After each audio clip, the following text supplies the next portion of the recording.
खुलुमबाय नोंथांमोनखौ बयखौ बरायबाय दिनै 3 आगस्ट 2023 बारायजायो बिस्थिबार फैदो दिननि खौरांफोरखौ बेखेवनोसै।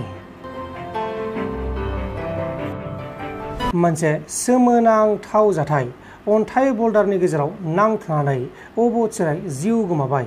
आन्ध्र प्रदेश राज्योनि तुगाली मण्डलाव बोरमा गोमानायखौ नागिरबाय थानाय समाव सासे सुबुङा बोरैबा हरखाबै थरनै अन्थाइनि गेजेराव बा बल्डार अन्थाइ गिदिर गिदिरनि गेजेराव बोरैबा हाबलांनानै नांथानायाव अबथिरायै जिउ गोमादों। थैनाय सुबुङा नांथानाय समाव फन खालामनानै गामिनि मानसिफोरखौ लिंहरनायबो जादोंमोन, नाथाय गामिनि मानसिफ्रा फैनानै गोबां नाजादोंब्लाबो रैखा खालामनो हायासै। थैनाय मानसिनि मुङा जाबाय राजेशआ गावनि बोरमा गोमानायखौ नागिरगासिनो दंमोन। बे समावनो बे जाथाया जादों। गथ'फोरखौ फाननो थाखायसो खाङो नामा? कलकातायाव बा वेस्ट बेंगलाव गले गले गथ' फाननाय जाथाया सोराङाव फैदों। कलकातायाव सासे आइजोआ गावनि फिसाजो गथ'खौ सासे आइजोनो 4 लाख राङाव फाननायनि उनाव साखाथि मानसिफोरा बे आइजोनि सायाव सन्देह जानायनि उनाव पुलिसनो केस होखांनायनि उनाव पुलिसजों एरेस्ट खालामजादों। फानजानाय गथ'आ 1 दानबो जायाखैमोन। उनाव पुलिसआ गथ'खौ रैखा खालामफिननानै गथ' रैखाथि गौथुमनि आखायाव गथायनाय जादों। हमजानाय दुथां बिमानि मुङा जाबाय रुपाली मण्डल। फैगौ दानथामनि गेजेरावनो गासै आरसि आरो ड्राइभिं लाइसेन्सफोरखौ डिजिटाइज खालामनानै लानो थाखाय क'क्राझार जिल्लानि DTO बिथाङा फोसावदों आरो जुदि 3 दाननि गेजेराव खालामाब्ला अक्ट'बरनि उनाव गासैबो इनभेलिड जागोन होननानै बिथाङा फोरमायदों।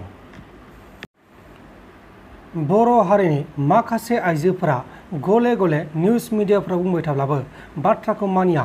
बेबायदिनो सासे बर' आइजोआ गुबुन हारिनि हौवाखौ गोसो थोनानै इनाय बुथारजादों आरो बे जाथाया गोदान नङा। नाथाय जोंनि बर' हारिनि माखासे आइजोफोर आरो माखासे सिख्लाफोरा बाथ्राखौ खोनासङाखै। सासे बर' आइजोखौ मुस्लिम सुबुङा बुथारना गालांदों। कामरुप मेट्र' जिल्लानि सिङाव थानाय सनापुर ओनसोलाव सासे आइजोनि गोथै सह'खौ गावनि न' साखाथिनिफ्राय 15 माइल ओनसोलाव बोखांनो हादों। थैनाय आइजोनि मुङा जाबाय रिता बर'। रिता बर'नि न'खरनि मानसिफोरा बुंनाय बायदिब्ला रिता बर'खौ हासमात मुंनि सासे सुबुङा बुथारनानै गारना दोनदों होननानै फोरमायदों आरो रिता बर'आ हासमातजों गोसो थोलायोमोन। लोगोसे बिसोर सानैखौ हरनि समावबो नुबाय थायोमोन होननानै फोरमायदों।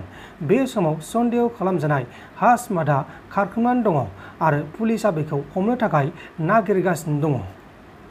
বাহিৰে কোনো ইয়াতে মানে এনেকা মানুহ মাৰি থৈ যাব নোৱাৰে। সিয়ে আছিল বোলে 2:30 বজা গেলি ৰিলেশ্যন আছিল, ভাল পাইছিল। তাৰপিছত একদিনাখনে মোক এয়া মাইকীটোৱে যাই কিনে কৈছি এয়া কি বুলি কিনে কয় আমাৰ লগত নহয় দেখাই দিম ৰ কোনোবা দিনা মাৰে কি বুলি কিনে কয় জাগাতে নহয় মাৰি পেলাই থৈ যাম বুলি কিনে কৈ আছিল। সিহঁতে হাসমতৰ মাইকীয়ে হাসমতে কিন্তু একো কোৱা নাই, কিন্তু হাসমতৰ মাইকীয়ে মোৰ ৰুমক গেলি যাই কিনে মানে বাংগা কাৰ লগত লৈছি সিহঁতে গম পাব ৰ বুলি কিনে কৈছি। তাৰপিছত দে মইতো নাজানো এইগিলাখান বুলি কিনে কৈছো মই নহয় মাৰি জাগাতে মাৰি পেলাই কিনে থৈ যাম বুলি কিনে কৈ আছে। তাৰে সন্ধ্যা 2:30 বজা গেলি ইয়াতে আছে বোলে সি। আৰু ৰাতিপুৱা বোলে মোৰ ৰুমৰ মানুহ এইগিলাখানে দেখা পাইছে বোলে 4:00 বজা গেলি আছে সিহঁতে। 4:00 বজাৰ পৰা সিহঁতে নাইকিয়া হৈছে। ৰুম মানে এইখিনিতে আছে, চব ডেম চেম এতিয়া চব তালা মাৰা। আৰু সেই মানুহজনো আছিলে লগত। তাৰপিছত থকাৰ কাৰণে ভাগিনজনীয়ে মোক ক'লে মাহী যাত টোপনি ধৰিছে যদি শুই থাক। আৰু সিহঁতে দুইটা অলপ কাজিয়া লাগি আছিলে নেকি, মই কিন্তু ইমান এটা গম নাপাওঁ। তাৰপিছত কি হ'লে নাজানো, টোপনি গ'লগৈ মোৰ। এতিয়া ভাবিছো মাৰি থৈ গৈছে, হাসমতে মাৰিছে। আমি জানো যে হাসমতে মাৰিছে। আমি মানে আহিছিলো পৰহি দিনাখন মই আহিছিলো, বাইদেউ তাৰ লগত ফোন কৰি কিনে কথা পাতি আছিল, অলপ তৰ্কাতৰ্কি লাগি আছিল। তাৰপিছতে সি পলাইছে। এতিয়া সিয়ে মাৰিছে, নামাৰিলে মানে সেইকেইটাও নপলায়। হাসমত তাৰমানে আমাৰ বাইদেউক সি ভাল পায়, হাসমতে ভাল পায় আৰু আমাৰ বাইদেউ। তাৰ মাইকীয়ে আগতে ৱাৰ্ণিং দিছে যে তই ভাল মানুহৰ লগত বোলে পাংগা লোৱা নাই বোলে, তোক বোলে দেখাই দিম বোলে আমি কি মানুহ হয়। खेबसेनो 14 सुबुङा अबथिरायै जिउ गोमानांगौ जादों। महाराष्ट्र रायजोनि ताने जिल्लानि सिङाव थानाय सापुराव लामानि खामानियाव सालायजाबाय थानाय गंसे गिदिर मेसिना गोजौनिफ्राय गाहायाव गोलैबोनायाव होसिनजानानै 14 सुबुङा अबथिरायै जिउ गोमादों आरो बे जाथायावनो गुबुन 3 सुबुङाबो गोब्राब जोखोम जादों। बे समाव जोखोम जानायफोरखौ फाहामसालियाव फाहामथाय होगासिनो दङ। नोंथांमोन दिननि खौरांफोरा बेखिनिल'मोन। बेखिनिसिम नायनायनि थाखाय नोंथांमोननिसिम रोजा रोजा साबायखर गोजोन्थों एसेनोसै जै बर' हारिनि।